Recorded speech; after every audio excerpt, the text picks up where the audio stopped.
Kisah Nabi Syu'aib alaihissalam. Assalamualaikum warahmatullahi wabarakatuh.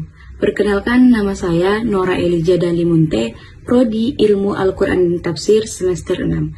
Di sini saya akan memenuhi tugas mata kuliah khusus Al-Quran. Saya akan menceritakan kisah tentang Nabi Syu'aib alaihissalam. Tahukah kalian, ada utusan Allah yang dikenal kepintarannya dalam berbicara dan berkhutbah. Beliau bernama Nabi Syu'aib alaihissalam. Nabi Syu'aib merupakan seorang nabi yang pandai berbicara lembut, bertutur kata, dan peduli akan kejujuran. Beliau diutus oleh Allah pada suatu kaum yang tinggal di negeri Madian. Saat ini wilayah itu berdekatan dengan negeri Syam, Suriah.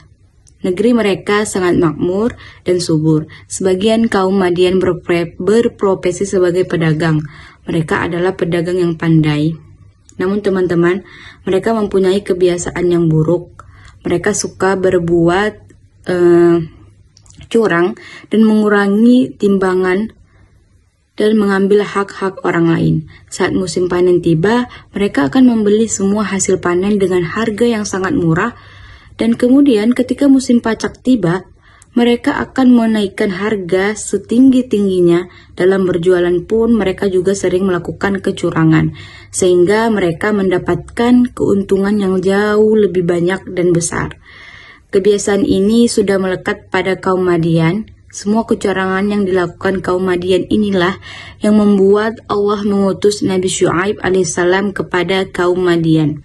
Mereka meminta perlindungan dan kemakmuran bukan kepada Allah, padahal hanya Allah yang maha memberi. Sungguh mereka termasuk orang-orang yang sesat. Melihat hal itu, Allah mengutus Nabi Syu'aib untuk mengingatkan kaumnya agar mereka menyembah Allah dan tidak berbuat curang pada hal yang mereka kerjakan.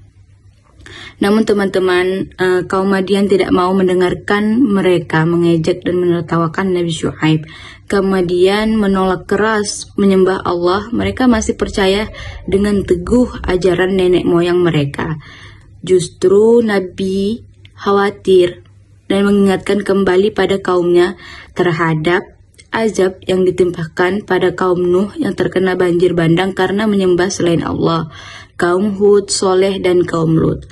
Beliau menyampaikan azab yang menimpa kaum-kaum yang tidak beriman kepada Allah dengan sabar dan lembut. Sekali lagi kaum Madian membantah Nabi Syu'aib. Mereka tidak percaya pada azab yang ditimpakan pada kaum sebelumnya. Bagi mereka hal itu adalah dongeng pengantar tidur waktu kecil. Nabi Syu'aib merasa sedih karena kaumnya yang terus membangkang. Namun beliau tidak menyerah begitu saja. Beliau terus berdoa kepada Allah agar kaumnya dibukakan pintu hati untuk mengikuti ajaran Nabi Syu'aib sehingga mereka mendapatkan perlakuan yang adil dan kembali kepada jalan yang benar.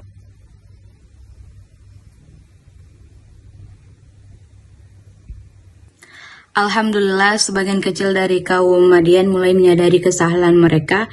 Mereka pun menemui satu persatu dan menemui Nabi Syu'aib untuk meminta pencerahan untuk beriman kepada Allah dan mulai mengikuti ajaran yang disampaikan Nabi Syu'aib.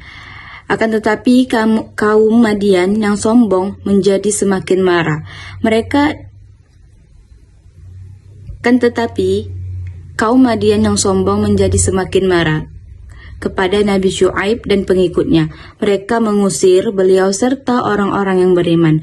Bahkan justru mereka menentang kepada Nabi Syu'aib, jika ajaran beliau benar, maka datangkanlah azab itu kepada kaum Madian.